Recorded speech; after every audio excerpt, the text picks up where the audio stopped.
ഈ ഒരു മനോഹരമായ പ്രദേശം റീലുകളിലും മറ്റുമായി പലരും കണ്ടിട്ടുണ്ടാവുമല്ലോ. ഇത്രയും പ്രകൃതി ഭംഗി നിറഞ്ഞ ഈ സ്ഥലത്തെക്കുറിച്ചുള്ള അന്വേഷണമാണ് എന്നെയും ഇവിടെ എത്തിച്ചത്.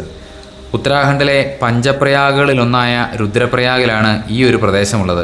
അതിശയകരമായ ഈ ഹിമാലയൻ ഭൂപ്രകൃതിയിൽ രണ്ട് വലിയ മലകൾക്കിടയിലൂടെ അളകനന്ദ ഒഴുകി വരുന്ന ആ ഒരു കാഴ്ചയുടെ ഭംഗി എത്ര വർണ്ണിച്ചാലും മതിയാവില്ല. ഇവിടെ നദീതീരത്തായി വളരെ പുരാതനമായിട്ടൊരു ഗുഹാക്ഷേത്രവുമുണ്ട്, കോടേശ്വർ മഹാദേവ്. കേദാർ യാത്രയിലും മറ്റും രുദ്രപ്രയാഗ് വഴി പോകുന്നവർ വിട്ടുപോകുന്ന ഒരു സ്ഥലമാണിത്. സാധാരണഗതിയിൽ ആളുകൾ പ്രയാഗ് മാത്രമായി സന്ദർശിച്ചു പോവുകയാണ് പതിവ്. നഗരത്തിൽ നിന്നും അധികം അകലെയല്ലാതെ ഇത്രയും മനോഹരമായൊരു സ്ഥലമുണ്ടെന്ന് അധികം ആളുകൾക്കും അറിയില്ല എന്നതാണ് കാരണം. ബലിതർപ്പണത്തിനും മറ്റുമായി ധാരാളം ആളുകൾ എത്തിച്ചേരുന്ന ഒരു സ്ഥലവുമാണിത്. ഇവിടെ നദിയിൽ ശക്തമായ ഒഴുക്കുണ്ട്, അതുപോലെ തണുപ്പും. ഈ സ്നാനഘട്ടിൻ്റെ ഇടതുഭാഗത്തായിട്ടാണ് ഗുഹ സ്ഥിതി ചെയ്യുന്നത്.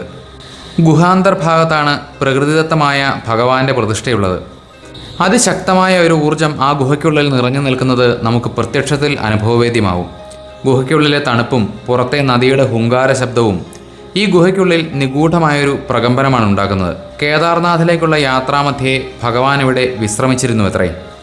മറ്റൊരു ഐതിഹ്യപ്രകാരം സകലതും തൊട്ട് വെണ്ണീറാക്കാൻ തക്ക ശക്തിയുള്ള ഭസ്മാസുരനിൽ നിന്ന് രക്ഷപ്പെട്ട് മഹാവിഷ്ണുവിൻ്റെ നിർദ്ദേശപ്രകാരം മഹാദേവൻ ഒളിവിൽ കഴിഞ്ഞിരുന്നത് ഇവിടെയായിരുന്നു അത്രേ. പിന്നീട് വിഷ്ണു ഭഗവാൻ ഭസ്മാസുരനെ വധിക്കുന്നതുവരെ മഹാദേവൻ ഇവിടെ കഴിഞ്ഞിരുന്നു എന്നതാണ് കഥ.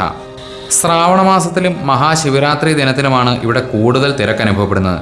സ്നാനഘട്ടിന് മുകളിലായി ഒരു മണ്ഡപവും അല്പം മാറിയ ഒരു ഭൈരവമൂർത്തിയുടെ പ്രതിഷ്ഠയും കാണാം. കൂടാതെ മുകളിൽ ഒരു ആശ്രമവും അതിനോട് ചേർന്ന ഒരു ക്ഷേത്രവും ഒക്കെയുണ്ട്. രുദ്രപ്രയാഗിൽ വരുമ്പോൾ ബദരി റൂട്ടിലേക്കുള്ള പാലം കടന്ന് വലത്തേക്ക് തിരിഞ്ഞ് അല്പം സഞ്ചരിച്ചാൽ ഈ മനോഹരമായ സ്ഥലത്തേക്കെത്താം.